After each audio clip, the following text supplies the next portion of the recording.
Hello my dear students, so how are you all? I hope you are all doing well. जैसे कि मैंने आप सबको बताया था कि मैं शॉर्ट नोट्स करवाऊंगी, तो आज का सेशन उसी के बेसिस पर है, मोल कंसेप्ट्स का शॉर्ट नोट्स। तो चलिए स्टार्ट करते हैं आज का session. So first we will talk about conversions. Temperature, pressure and volume के टर्म्स को हम एक यूनिट से दूसरे यूनिट में कैसे डालें। पहले टेम्परेचर, केल्विन को कन्वर्ट कैसे करना है, केल्विन एंड सेल्सियस के बीच में। Kelvin is equal to 273 plus degree Celsius, जो भी वैल्यू दी गई हो। नेक्स्ट फ़ारेनहाइट में कन्वर्ट करना है, तो आप कैसे करोगे, 9 divided by 5 multiplied by degree Celsius, जो भी वैल्यू वहां पर दी गई है, प्लस आपको करना है 32 से, आपका कन्वर्शन हो जाएगा। नेक्स्ट प्रेशर की बात करूं, तो प्रेशर में 1 एटमॉस्फेयर किसके बराबर होता है, 1 atmosphere will be equal to 101.3 kilo pascals के बराबर होगा। इसी 1 एटमॉस्फेयर को मैं दूसरे टर्म्स में कन्वर्ट करूं तो 1 atmosphere will be equal to your 760 mm of Hg। Next 1 atmosphere को इन टर्म्स ऑफ बार में भी आप कन्वर्ट कर सकते हो। It will be equal to your 1 atmosphere will be equal to 1.0113 bar. अब let's start about other conversion. दूसरे conversion के बारे में बात करती हूं, दैट इज 1 बार। 1 बार आपके इक्वल होता है 10 to the power of 5 pascals के बराबर। नेक्स्ट इसी 1 psi को अगर मैं लूं, 1 psi will be equal to 68.948 millibar के बराबर होगा। This are the important conversion. Next volume के बारे में, 1 लीटर बराबर होता है 10⁻³ मीटर क्यूब के बराबर, एंड 1 लीटर वापस से बराबर होता है 10⁻³ cm क्यूब, सेंटीमीटर क्यूब के बराबर। एंड सेंटीमीटर क्यूब को आप मिलीलीटर में भी बता सकते हो। 1 लीटर वापस बराबर होता है 1 dm क्यूब के बराबर। So this are the important conversions. And next we will go to the laws of your chemical combination. तो पहला law of conversation of mass, definite proportion, multiple proportion, reciprocal proportion, Gay Lussac's law and Avogadro's law. एक एक law के बारे में फटाफट से short note लिख लो। Law of mass of conservation of mass क्या बोलता है, मास ऑफ रिएक्टेंट, जितना मास रिएक्टेंट में था उतना ही मास प्रोडक्ट में प्रोड्यूस होगा। Therefore mass of reactant will be equal to mass of products. Definite proportion क्या बोलता है, अगर समझ लो मैंने पानी को लिया, इस पानी को मैंने 3 डिफरेंट कंटेनर में रखा। पहला कंटेनर मैंने लिया that is your wide c, next लिया मैंने बीकर, नेक्स्ट लिया मैंने एक बॉटल। तीनों में मैंने पानी को डाला है। अब तीनों में मैं अगर इसका कंपोजिशन चेक करूं कि क्या कंपोजिशन था, तो क्या होगा, 2 into mass of hydrogen ratio 1 into mass of oxygen. ये होता है इसका मास रेशियो। एंड ये मास रेशियो हर कंटेनर में सेम होगा, ratio same in all the cases. Clear, mass ratio होगा, मोल रेशियो नहीं होगा। नेक्स्ट मल्टीपल प्रोपोर्शन की बात करूं तो मैं कार्बन मोनोऑक्साइड और कार्बन डाइऑक्साइड को लेती हूँ। अब कार्बन मोनोऑक्साइड में मैं मास रेशियो कैलकुलेट करूं तो mass of carbon is to mass of oxygen. Carbon dioxide में mass of carbon is to 2 into mass of oxygen हो जाएगा।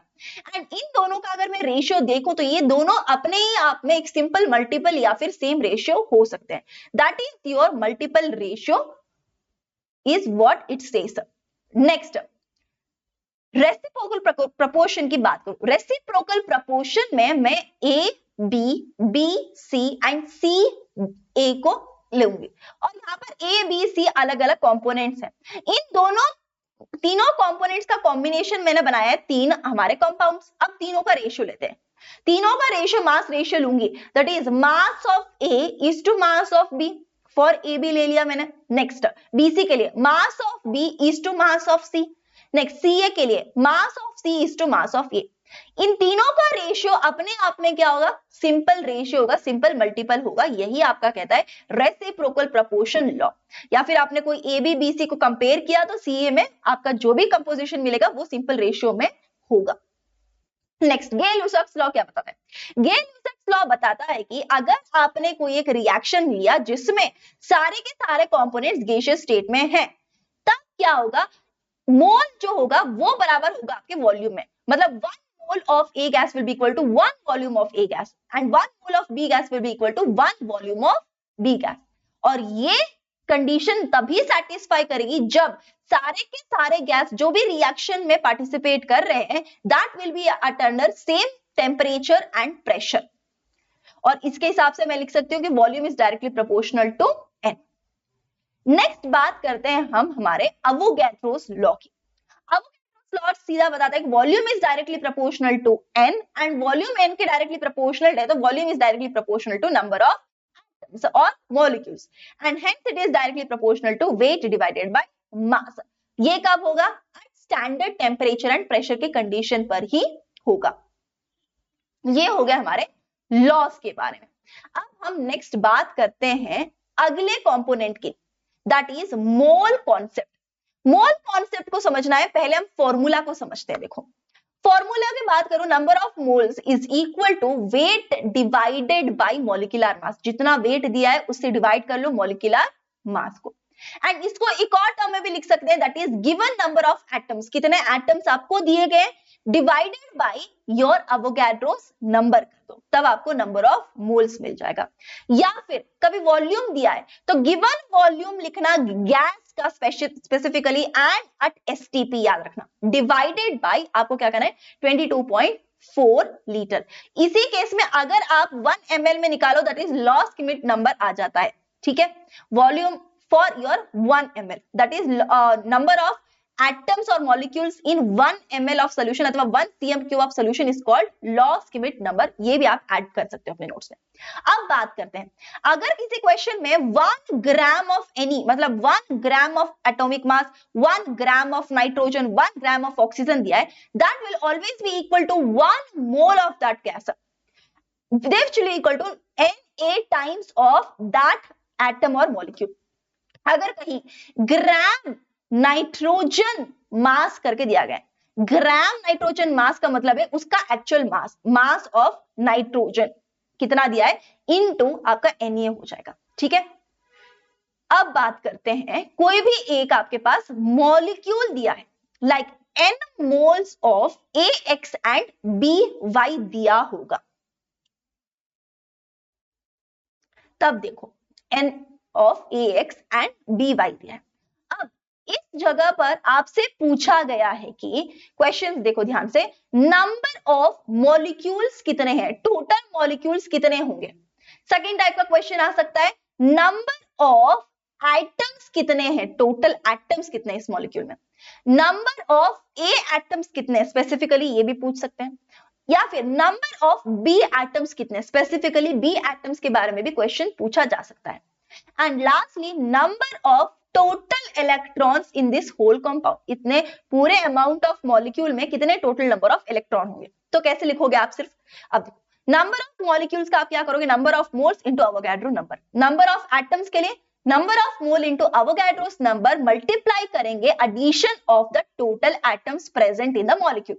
Next number of A atoms, number of moles into Avogadro number into number of A atoms लिखोगे. And number of B atoms, number of moles into Avogadro's number into number of B atoms in one molecule. Number of total electron, number of moles into Avogadro number into electrons present in A multiplied by A atoms plus electron present in B and multiplied by number of B atom in one molecule.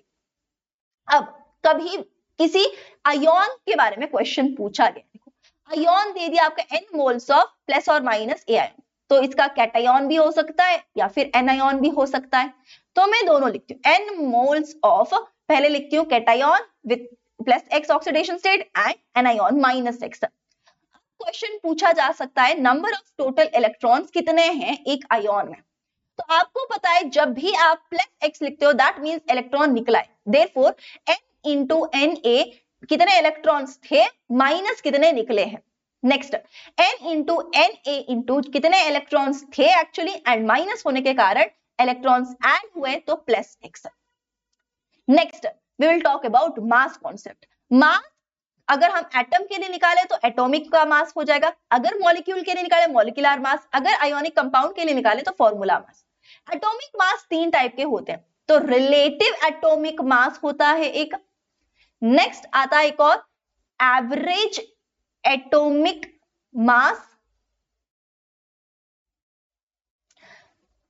Finally आपका आता है gram atomic mass. तो relative atomic mass क्या होता है? That is in relative to something.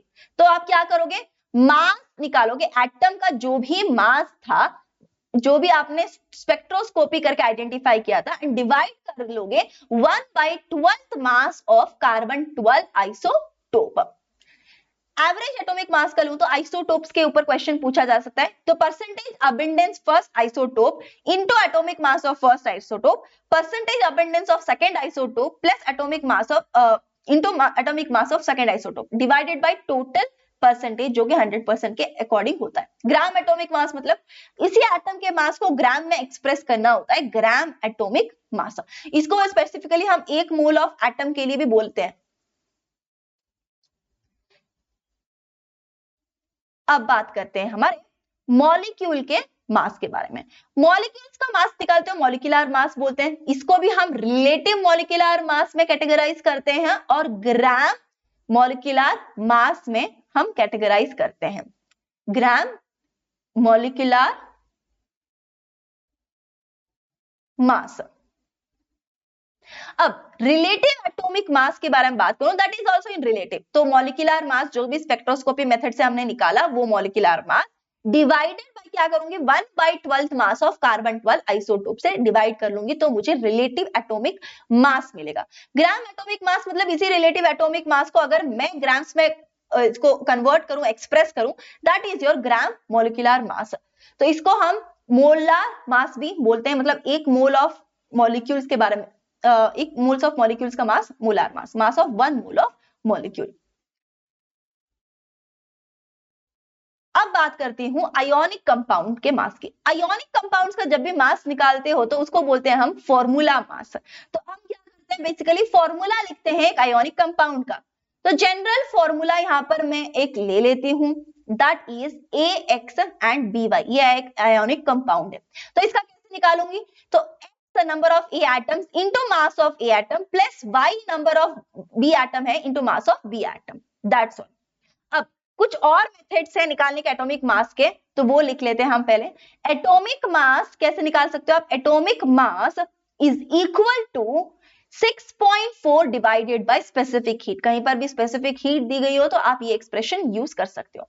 Next another is atomic मास को आप atomicity के ऊपर भी डिसाइड कर सकते हो, that is atomic mass is equal to molecular mass divided by कितनी एटॉमिसिटी है, मॉलिक्यूल दिया हुआ तो ये कर सकते हो।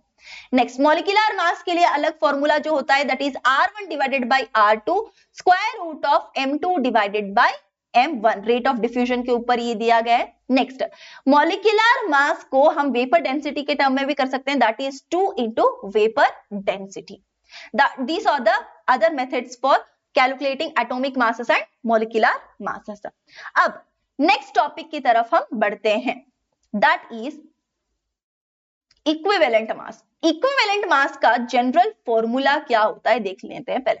तो इक्विवेलेंट मास को हम लिख सकते हैं एटॉमिक मास, एटम दिया हो तो एटॉमिक मास ले लो न्यूमरेटर में, मॉलिक्यूल दिया हो तो मॉलिक्यूलर मास ले लो न्यूमरेटर में, अगर कोई आयोन दिया है तो आप क्या ले लो, फॉर्मूला मास ले लो आपके न्यूमरेटर में। कोई भी आप ले सकते हो डिपेंडिंग अपॉन जो भी आपको कंपाउंड दिया गया है। डिवाइड करना है आपको, अलग अलग वेलेंसी फैक्टर के अलग अलग टर्मिनोलॉजी यहां पर मेंशन करूंगी मैं। वेलेंसी या फिर आप चार्ज भी कर सकते हो, change in oxidation number, electron transfer कितना हुआ है रिएक्शन के दौरान, वो भी कर सकते हो आप। नेक्स्ट आप बेसिसिटी से भी डिवाइड कर सकते हो एंड एसिडिटी से भी आप डिवाइड कर सकते हो। कब कब कौन सा करना है देखो, वेलेंसी आप तब करोगे जब भी आपको कोई न्यूट्रल एटम दिया हो, मतलब कितना इलेक्ट्रॉन लेके वो अपना ऑक्टेट कंप्लीट करेगा। चार्ज जब भी आयोन दिया हो तो उसके ऊपर कितना चार्ज है। Electron transfer and change in oxidation number, कभी भी कोई ऑक्सीडाइजिंग एजेंट या फिर रेड्यूसिंग एजेंट दिया हो। बेसिसिटी जब भी एसिड दिया हो, number of replaceable H+। Acidity जब भी बेस दिया हो, नंबर ऑफ रिप्लेसेबल OH-। मतलब कोई भी एक हाइड्रोजन एटम ले लिया, उसका इक्विवेलेंट मास आपको याद होना चाहिए 1.008। इक्विवेलेंट मास ऑफ आपका क्लोरीन याद रहना चाहिए, that is 35.5। Equivalent mass of आपका ऑक्सीजन याद रहना चाहिए, दैट इज इक्वल टू 8। तो इसको आपको याद रख लेना है, कैलकुलेट नहीं करना है बार बार। अब next empirical formula and molecular formula का कैलकुलेशंस के बारे में हम बात करते हैं, that is very usually asked. तो अब क्या करना है, देखो आपके गिवन कंपोनेंट दिए जाएंगे, गिवन एलिमेंट्स कि एक मॉलिक्यूल में कौन से एलिमेंट प्रेजेंट है, लाइक ए बी एंड सी दिया है। उसके बाद आपको दे सकते हैं उसके अंदर कितना मास है, उसका गिवन मास कितना है एक मॉलिक्यूल में, x ग्राम दिया हो, इसका y एंड इसका z। आपको क्या करना है, पहले मास परसेंटेज कैलकुलेट करना है। मास परसेंटेज कैसे कर सकते हो, आप x निकालोगे, डिवाइडेड बाय कितना मॉलिक्यूलर मास दिया है उसका, मल्टीप्लाइड बाय 100 कर दोगे, तो उसका मास परसेंटेज आपको मिल जाएगा। करेक्ट। नेक्स्ट इसी तरह b का भी करोगे, that is y divided by molecular mass into 100। और इसी तरह आप c का भी कर लोगे, that is z divided by molecular mass into 100। अब आपको क्या करना है, you have to find atomic ratio निकालना है। एटॉमिक रेशियो कैसे निकालोगे, जो भी यहां पर मास परसेंटेज मिला है उस मास परसेंटेज से आप डिवाइड करोगे एटॉमिक मास को। ठीक है, जो ये मास परसेंटेज जो भी मिलेगा इसको आपको इंटू 100% नहीं करना है, आप पॉइंट में रख लो। ठीक है, डिवाइडेड बाय एटॉमिक मास कर लो। एंड नेक्स्ट आपको क्या करना है, percentage mass of B divided by atomic mass of B कर लेना है। Next percentage mass of C कितना गिवन है, divided by atomic mass of C कर लेना है। इसके बहुत सारे मेथड्स होते हैं, किसी से भी डिवाइड कर लो, लास्ट में रेशियो सेम ही मिलना है। लीस्ट रेशियो आपको फाइंड आउट करना है, इन तीनों एटॉमिक रेशियो में से सबसे कम कौन सा है वो आपको वैल्यू निकालनी है। उसके बाद आपको क्या करना है, एक एटॉमिक रेशियो को डिवाइड करना है जो सबसे लीस्ट यहां पर वैल्यू मिली थी उससे। सारे एक्सप्रेशन को ऐसे ही आपको डिवाइड कर लेना है। ठीक है, अब एम्पिरिकल फॉर्मूला के लिए आपको क्या करना होगा, देखो यहां पर जो आपने लीस्ट रेशियो निकाला था, लीस्ट रेशियो आप समझ लीजिए कुछ ऐसे ए बी एंड सी आएगा। ठीक है, ये लीस्ट रेशियो आ गया a B and c atoms का, एलिमेंट्स का। तब एम्पिरिकल फॉर्मूला क्या होगा, a B b and c c. अब मॉलिक्यूलर फॉर्मूला निकालना हो तो आपको एक एक्सप्रेशन पता होना चाहिए, that is value of n. N होता है मॉलिक्यूलर वेट जो कि क्वेश्चन में दिया होगा, डिवाइडेड बाय ये जो एम्पिरिकल फॉर्मूला मिला है इसका मास आपको निकालना है, एम्पिरिकल फॉर्मूला मास। ये करोगे तो आपको n की वैल्यू मिल जाएगी और इस n की वैल्यू से आप easily molecular weight, molecular formula को फाइंड कर सकते हो। दैट इज मॉलिक्यूलर फॉर्मूला क्या हो जाएगा, ये जो एम्पिरिकल फॉर्मूला आपको मिला था ना, इस एम्पिरिकल फॉर्मूला को आप सीधा मल्टीप्लाई कर दो n से, तो आपका मॉलिक्यूलर फॉर्मूला मिल जाएगा आपको। That's all. और जैसे कि याद रखने के लिए आपको मैं बता दूं, यहां पर मास परसेंटेज कन्वर्ट करने की कोई जरूरत भी नहीं होती थी। कभी कभी आप गिवन मास को सीधा एटॉमिक मास से भी डिवाइड करोगे तब भी आपको रेशियो सेम ही मिलेगा। आई होप ये समझ में आ गई हो सबको बात। अब बात करते हैं पीओएसी मेथड की। जब भी कभी a only one compound in product side, जो भी आप एटम कंजर्व करना चाहते हो उस एटम का सिर्फ एक ही कंपाउंड है प्रोडक्ट साइड में, मतलब ए बी प्लस सी को रिएक्ट कर रही हूं और मुझे क्या मिल रहा है, ए सी प्लस बी सी मिल रहा है। अब मुझे करना है कंजर्व ए एटम को, ए एटम को कंजर्व करना है तो देखो ए एटम किसमें, प्रोडक्ट साइड में सिर्फ एक ही कंपाउंड है उसका, तो number of atoms in A B and number of moles of A B is equal to number of atoms in A C and number of moles of A C आपको करना है, ए एटम्स का ही लेना है number. ठीक है, ये होगा इन ए सी और number of moles of A C आपको करना है।